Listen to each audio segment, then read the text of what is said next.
Originally from South America, passion fruit, known for its exotic allure and intense taste, is starting to catch on in the United States. The tropical fruit is native to the regions that stretch from southern Brazil through Paraguay to northern Argentina.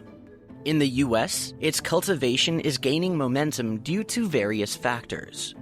We visited Brokaw Ranches in Los Angeles, California, where they have been growing passion fruit for the past few years. It's just fun. It's fun to do something new and different, and yeah, that's for me. That's the number one. You know, like, if you're not having fun doing what you're doing, what are you doing? Get out of here.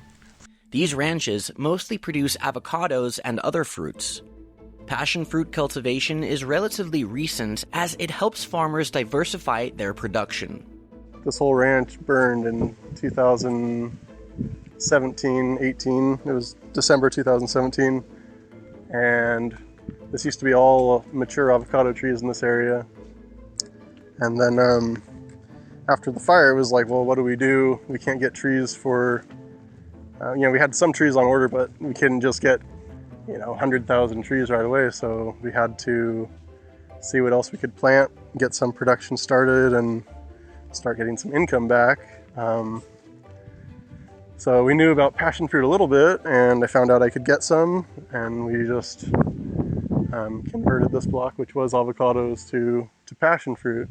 After 2020's lockdowns, the U.S. imposed restrictions on numerous fruit-growing countries to prevent the spread of insects and diseases. Only Australia, Chile, New Zealand, and a few other countries are approved to export passion fruit to the United States. The imported passion fruit is expensive, which paved the way for domestic production to meet the growing demand.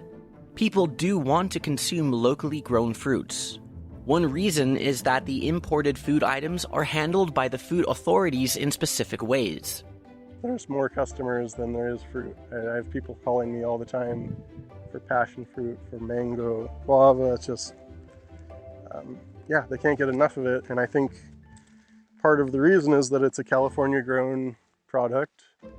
It's right here. Like, they take it straight from the farm to market. Whereas a lot of the other, mango that comes from Colombia or Mexico or anywhere in South America, that stuff has to be treated a certain way. It kind of, they say, ruins the flavor. Like mangoes, for example, they have to heat treat it in some temperature of hot water, and that kills any of the bacterial diseases that they can bring in. But at the same time, they lose their flavor. Passion fruit is named after a family of passion flowers called Passiflora. The vines not only produce fruit, but also elegant flowers, which are as much an appeal for farmers as the fruit itself. Absolutely beautiful. And they're so unique, and there's who knows how many varieties of passion fruit. I certainly don't, but there's a lot of different fruiting varieties, and then there's just some flowering varieties you see in people's yards that they use for landscaping that don't necessarily want the fruit. They just want these beautiful, big, weird Dr. Seuss flowers. A few centuries back, the name was given by missionaries in Brazil while they were preaching Christianity to the indigenous population. This was a plant that was cultivated and used by indigenous populations in what's now known as Brazil. And when the Portuguese missionaries arrived in that area, they were there to spread Christianity. And so my understanding is that the term passion fruit, or passiflora, it is tying it to the Passion of the Christ, and they used the flower and the plant to teach the indigenous population about Christianity. Passion fruit's taste is hard to describe. One must experience it firsthand to appreciate its offerings. Both the seeds and the pulp are edible. Ooh, yeah. That's what you're looking for, that beautiful flesh. All those nice orange seeds. Passion fruit are great because they come with their own little dispenser cup here. You just cut it in half, cut off the top, mix it up with your spoon or your knife. Ready to go. Yummy. Some varieties of passion fruit are known to have a mild, relaxing effect and are said to help reduce anxiety. It's kind of a natural sedative. Oh, the flavor is probably best described as passion fruit.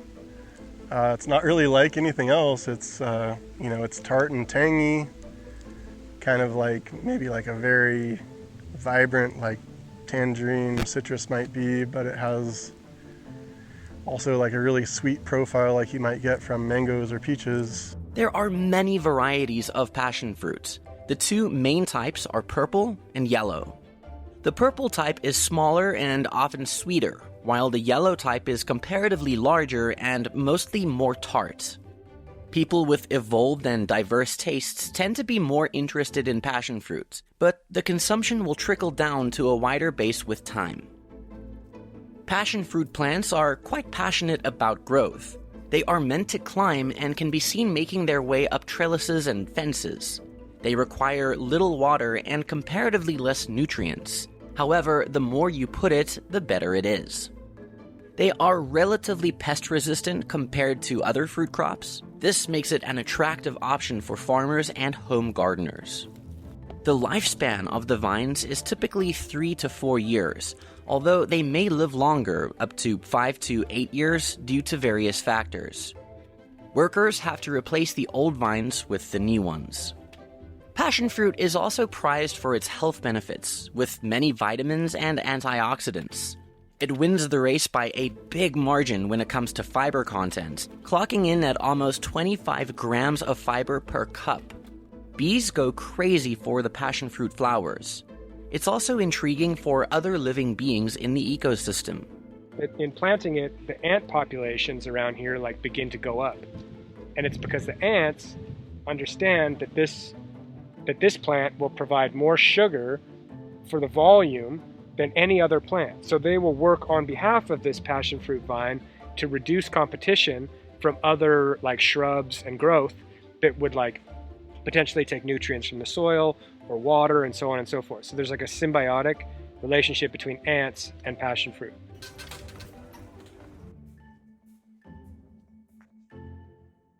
The fruit broker bought some of these fruits according to his client's needs. The green fruits are typically sorted out. There is a lack of education about the consumer market of passion fruit. One could notice a disconnect between what's grown, what the consumer wants, and what the distributor is willing to buy. Some individuals believe that passion fruits are best consumed when their skin becomes wrinkled, as they are considered to be more ripe and sweet at this stage. Wow, those are very green. Yeah, I was going to say, I don't know about these green ones, if I should even take them to them. Yeah, probably not. Probably not take them to the customer, huh? Conversely, others argue that the fruit is at its best when they are plump but still firm. However, the distributors prefer a smooth purple surface, as it's more advantageous for marketing and also for storage purposes before further ripening occurs. Some of the other distributors that I know that are larger, they want everything. They don't want that fruit because it's not perfectly cosmetic. They would pick through it. They say, okay, we'll pay you this for number ones, we'll pay you this for number twos, and we don't want the rest.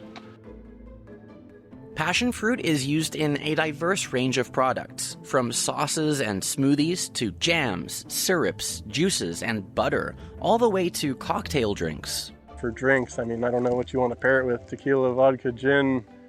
Let's leave whiskey out of this, but I just met somebody the other day that was telling me his favorite way to use passion fruit was to basically, here it is, cut it in half, you stir around the seeds to loosen them, add a shot of tequila, boom, done. We went with the fruit broker and his family to deliver some of these fruits to an ice cream making manufacturer in LA in North Hollywood. The local buyers appreciate the value of locally grown products. The ice cream making facility was located in a commercial kitchen space. The manufacturer is known for flavors that are somewhat unusual compared to common ones. However, passion fruit is slowly moving from somewhat of a specialty item to a mainstream flavor. We also received some of the ice cream samples made with local fruits. In the United States, passion fruit is sold at farmers markets as well as in grocery stores by piece or sometimes in variety boxes of multiple fruits. A small portion of the sales take place online. We can ship passion fruit anywhere in the U.S. It ships really well. It's a hardy fruit. It's got a thick skin.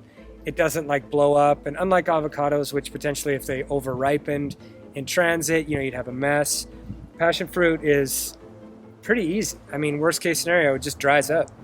The cultivation of passion fruit in the USA is limited to warm climates, including California, Florida, Hawaii, and Puerto Rico, with few other states that have attempted its production. Domestic consumption is likely to grow given more businesses are now involved in marketing the fruit. The local food movements, consumer trends, and the push to improve dietary habits are a few of the reasons for this industry to grow. All of these factors position the passion fruit industry in the United States as one to watch closely in the coming years. We hope you have enjoyed the story. We will reply to everyone in the comments section below. Please like, subscribe, and share the documentary.